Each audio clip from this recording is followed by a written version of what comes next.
Here's part 2 of what if Mace Windu trained Darth Maul. Hope you enjoy.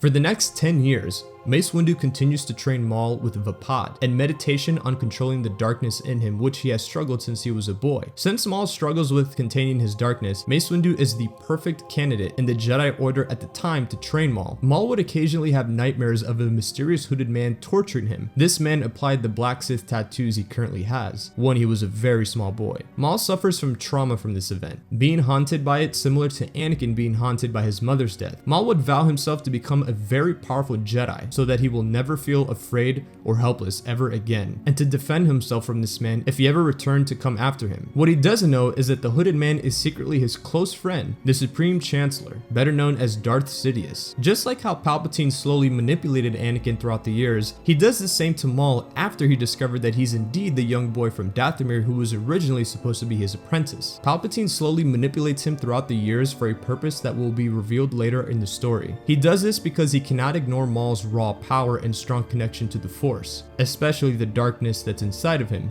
just like Anakin. In time, you will learn to trust your feelings. Then you will be invincible. I have said it many times, you are the most gifted Jedi I have ever met. I see you becoming the greatest of all Jedi, even more powerful than Master Yoda. As we enter the events of Attack of the Clones, not much would be changed. We only see a few moments altered from the original timeline, such as the Geonosis arena battle in which Maul would participate in. Surrender, and your lives will be spared. We will not be hostages to be bartered, Dooku. Then, I'm sorry, old friend.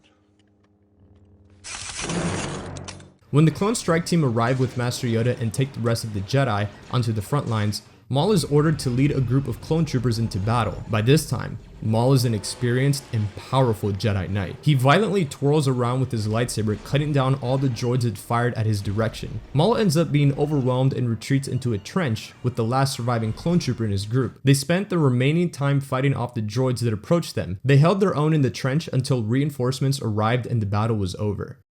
As we dive deep into the height of the Clone Wars, Maul by this time has been granted the rank of Jedi Master, serving the Republic as one of its most noble and valiant war heroes. Maul is assigned a second in command to his clone legion, Commander Venza, the same clone trooper rookie he fought with on Geonosis during their trench defense. Maul and Venza lead the 808th Blood Battalion into many battles across the galaxy. Now deploy to battle. How's the good part? From assisting Mace Windu on Ryloth during the early stages of the war, and to fighting off dozens of droids in the streets of Coruscant during Palpatine's kidnapping. Like all Jedi during the war, Maul has an astromech droid named R9B9 who sports a custom paint job of Maul's patterns and colors to represent the clone legion he's under and the Jedi he serves. These two go on countless adventures, both ground and space battles, during the course of the Clone Wars. During this time period, we see that Maul and Anakin have a mutual respect for one another, something that wouldn't have been explored in the films. But when paired up, they constantly are clashing in their ideals and battle tactics. Maul and Anakin would be the Stone Cold and the Rock of the Jedi Order, for any of you guys who understand wrestling terminology, always wanting to one-up each other when paired up. Mace doesn't like Anakin, so by default Maul wouldn't like him either, and vice versa, Anakin not liking Maul. They wouldn't necessarily hate each other, but they do have a mutual respect for one another. These two would go on to have a legendary and iconic reputation throughout the course of the Clone Wars, being two icons in their prime and heroes of the Republic. As the Clone Wars rages on, Jedi Master Maul goes on various missions with some familiar faces. In one of those missions, we'd see him accompany the crew that broke out Tarkin and Master Peel during the Citadel arc. Maul also assists Anakin and Padme in the Clovis arc, forming a close friendship with Senator Amidala and Anakin ironically. In this arc, Maul and Anakin begin to realize how much they have in common. Maul also has frequent encounters with Count Dooku, General Grievous, Ventress, and Cad Bane through the duration of the war. One key moment that happens during the course of the Clone Wars is when Maul is imprisoned by Count Dooku. Here, Dooku tells Maul that the Sith assassin who killed Qui-Gon Jinn all those years ago on Naboo was his younger brother, who Maul had no knowledge of. Maul of course doesn't believe Dooku, since it's in the Sith's nature to deceive. This is a parallel to when Dooku warned Obi-Wan of the Senate being run by a Sith Lord. What if I told you that the Republic was now under the control of the Dark Lord of the Sith? No, that's not possible. The Jedi would be aware of it. Do you believe what Count Dooku said about Sidious controlling the Senate? It doesn't feel right. Join the dark side, Dooku has. Lies, deceit, creating mistrust are his ways now.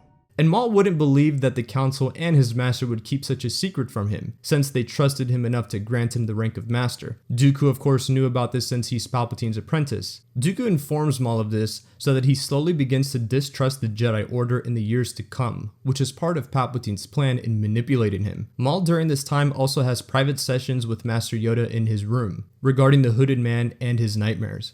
Premonitions? Premonitions? These visions you have. The cloaked man, torturing, markings, loss, and the seduction to the dark side. Yourself you speak of, or someone you know? Me, Master. Careful you must be when sensing the future, Maul. The fear of loss is a path to the dark side. By the time Ventress is betrayed by Dooku, the events that played out stay the same for the most. No, I will destroy the Jedi. I'll show you. You have failed me for the last time. You are no longer my apprentice. And now, you shall die. Dooku, he betrayed me. I know. I had hoped you would find your way to us sooner. I will have revenge. Yes, you shall, sister.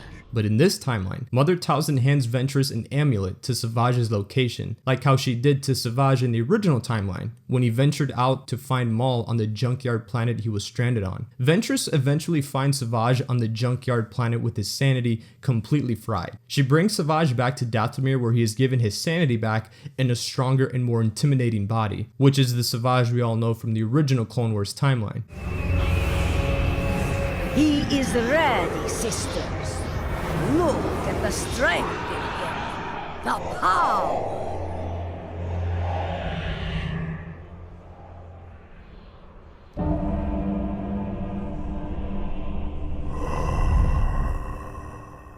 Ventress and Savage work together to kill Count Dooku, though it is short-lived because Savage ends up betraying Ventress to start a crime organization after realizing he's being used as a slave. As we enter the late days of the Clone Wars and transitioning over to Revenge of the Sith, Maul disobeys a direct order from the Council by going to Mandalore on his own to find the truth for himself. The truth of his blood brother. Now, one important thing to mention here. By this time, Maul is very conflicted with himself. The Council did grant him the rank of Master years ago, but not a seat on the Council, which is all that Maul ever wanted. Maul is also struggling with the dark side in him, as well as the anxiety on if Savage is his brother or not. His gut tells him that he is, but he doesn't want to believe it because he can't bring himself into accepting that his own master, who practically raised him, would keep such a truth from him, seeing as he trusted Mace with his own life, and vice versa. Now here's where our story can go two ways. The first version is that Maul fails to bring his brother to the light. Then months later during the siege of Mandalore, he requests if he can go with Ahsoka and Captain Rex to help apprehend his brother, in which the Council declined his request due to him disobeying an order and going on his own months earlier. This would tip him over the edge.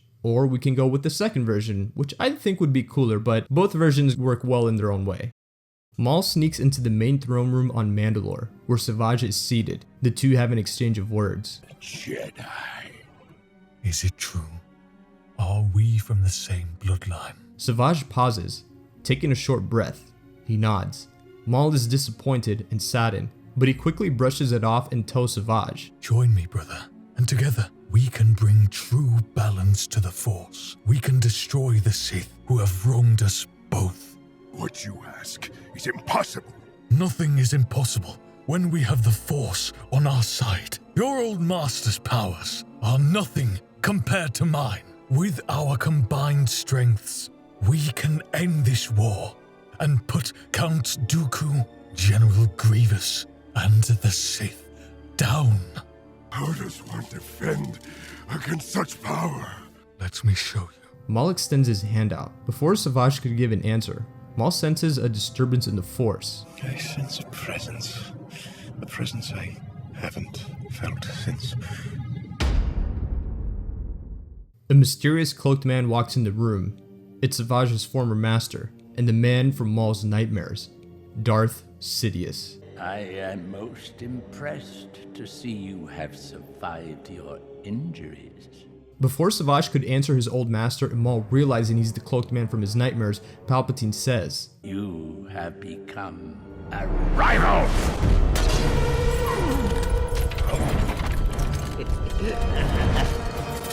The two brothers set their differences aside and joined forces to take down the Sith Lord who neglected and abused them.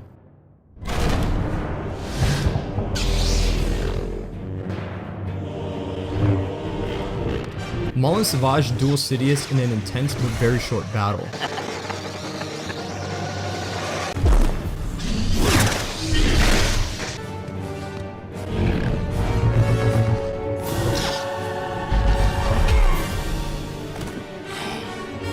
Sidious force pushes Maul, knocking him out.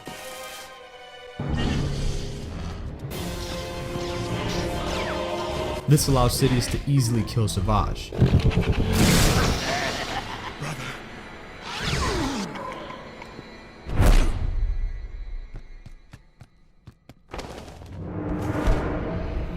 Now that Sidious has finally eliminated his old apprentice, he can no longer pose a threat to his plans. Brother, I am an unworthy apprentice.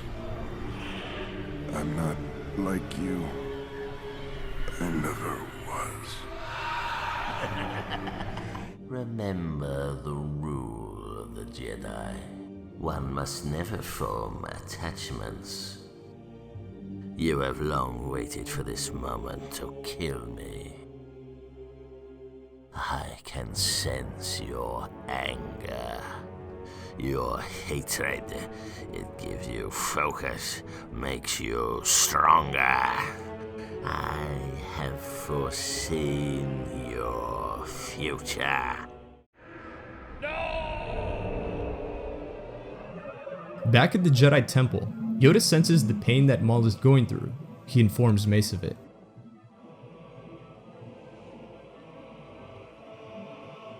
What is it? Pain, suffering, death, I feel.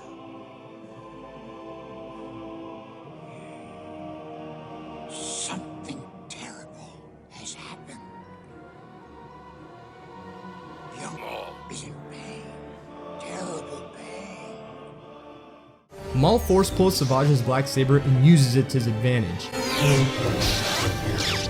Maul engages, but Sidious gets the upper hand and disarms him.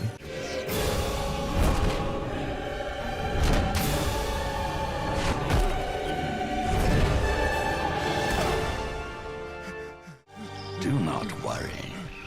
I'm not going to kill you. I have other uses for you.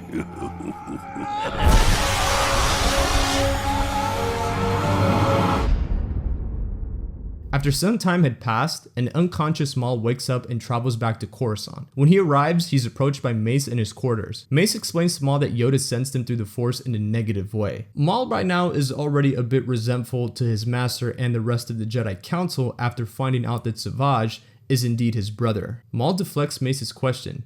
Was Savage Opress my brother? Mace hesitates to respond, so he nods instead. A slow nod, almost like a disappointed father. A disappointed Maul looks away from Mace. Windu asks Maul where he was. Maul, being the honest man that he is, tells him everything, from a certain point of view of course. He leaves out a major detail, which was his encounter with Darth Sidious. Later that day, the Jedi Council held a hearing where they discussed Maul's actions and what his punishment should be. Maul stands in the center looking down in disappointment. The council decided that Maul should remain at the Jedi Temple until further notice. Since Mace is the closest person to Maul, he would side with him since he's a bit biased, but then realizes the right choice is what the rest of the council agreed upon. Though Maul wouldn't let this slide. He has an outburst when the decision is made. Masters, this is completely outrageous. How could you all keep such a secret from me, yet act surprised when I decide to seek out the truth on my own? It was Count Dooku who first told me of this. I refused to believe him, because I never would have thought that this council would deceive me. Deceive you? Our intentions were not. Protect you from the path of the dark side. We were. This comment only causes Maul more frustration by each passing second. He opens his mouth to respond to Yoda, only to be cut off by Mace. Take a seat. Forgive me, Masters. As we fast forward into the final hours of the Clone Wars, months later, Maul and Mace have a final exchange of words before going their own ways, not knowing what's upon them. You have grown very powerful, but your anger and arrogance remains unchecked, my apprentice. I only wanted to seek the truth, Master. Some things are best left unspoken of. The Council hid that from you for a reason. Was it the Council's idea, or yours? We will speak on this matter later. Until then, stay inside the temple. Maul watches Mace from the hangar door entrance as he's approached by Anakin. Maul turns the other way and continues walking down the hall with a sour taste in his mouth after Mace talked him down like a child. I've just learned a terrible truth. I think Chancellor Palpatine is a Sith Lord. A Sith Lord? Yes, the one we've been looking for. How do you know this? Maul spends the remainder of his time meditating alone in his room, until everything changes. Maul gets an alert on his communication device that the Chancellor is in danger. Without hesitation, Maul storms out of his room and heads to the first speeder he can find. He rushes into the Senate building, sprinting through the hallways, running up to the Chancellor's office with his lightsaber ignited. He senses that something is out of place. He senses a familiar presence, a presence he hasn't felt in a while. Did Maul make it in time to witness his master getting ready to strike Palpatine right in front of Anakin, or did he arrive too late? And this is where our story ends. The conclusion of this Elseworlds What If story will be revealed once I make a part 3 to this final chapter. I have two versions of the story's conclusion, but I'm quite not sure which one to choose, so it'll be a while until I begin fleshing out the final chapter to this small little trilogy. Now that we got that out of the way, I just wanted to say thank you guys so much for the honest, genuine feedback, comments, support. I get DMs on my Instagram and my Discord, which is odd because I'm not like a big YouTuber or anyone of importance compared to the other Star Wars content creators. And it's really nice. It makes my day better. Honestly puts a smile on my face reading all the comments. I don't want to ramble on too much, but I have a year's worth of ideas that I can't wait to get to next year. I'm not gonna bother listing them, so I'm just gonna put them up here so you guys can see it, you know, make up your mind on what they are. I think these are gonna be pretty cool. I have a good feeling about them. Hit the notification bell, follow me on Twitter, Instagram. I will see you guys next year for more what if videos just like this one, and I hope you guys enjoyed it. And remember, the Force will be with us always.